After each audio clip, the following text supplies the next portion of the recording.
रिश्ता क्या कहलाता है मैंने एक जबरदस्त ट्विस्ट आ गया है। विद्या सबके सामने एक्सपोज हो चुकी है और दादीसा ने उसे जोरदार थप्पड़ जड़ दिया है। सच कहें तो विद्या ने जो किया उसके बाद यही होना बाकी था। दरअसल होता कुछ ऐसा है कि विद्या मुक्ति को घर के अंदर आने से रोक रही होती है।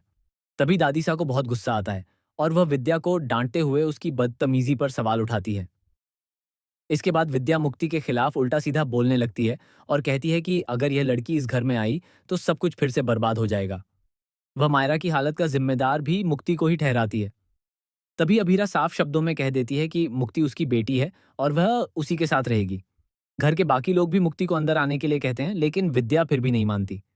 तभी माधव जी आगे आते हैं, मुक्ति का तिलक करते हैं और उसे घर के अंदर ले जाते हैं। यह देखकर विद्या उन पर चिल्लाने लगती है। माधव जी फिर एक बड़ा सवाल उठाते हैं। वह अभीरा से पूछते हैं कि सालों पहले डिवोर्स पेपर की पहल आखिर क्यों की गई थी।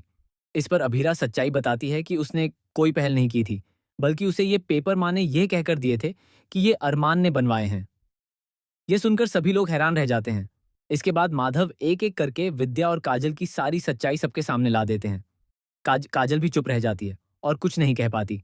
दादीसा को अपनी ही बेटी की सच्चाई जानकर बहुत दुख होता है कि उसने इतना बड़ा सच छुपाया। गुस्से में दादीसा विद्या को खूब खरी खोटी सुनाती हैं, लेकिन इसके बावजूद विद्या अपनी गलती मानने के बजाय कहती है कि उसने जो किया सही किया और आगे भी वही करेगी। ये सुनकर दादीसा और ज्यादा नाराज हो जाती हैं और उसे कड़ा सबक सिखाती हैं। वह यहाँ तक कह देती हैं कि विद्या ऐसी है कि उसके पास उसका कोई बेटा नहीं रह सकता।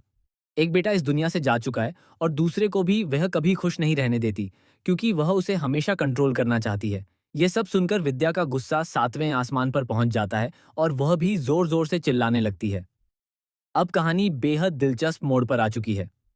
अब सवाल यह है कि क्या विद्या को इस घर से बाहर निकाल दिया जाना चाहिए या फिर अरमान और अभीरा को अपनी बेटियों के साथ नई जिंदगी की शुरुआत कहीं और करनी चाहिए। विद्या के तेवर देखकर तो यही लगता है कि वह कभी नहीं बदलेगी और आगे भी नई नई चालें चलती रहेगी ताकि अभीरा को घर से बाहर कर सके। आप क्या सोचते हैं? अपनी राय जरूर शेयर करें और ऐसी ही अपडेट्स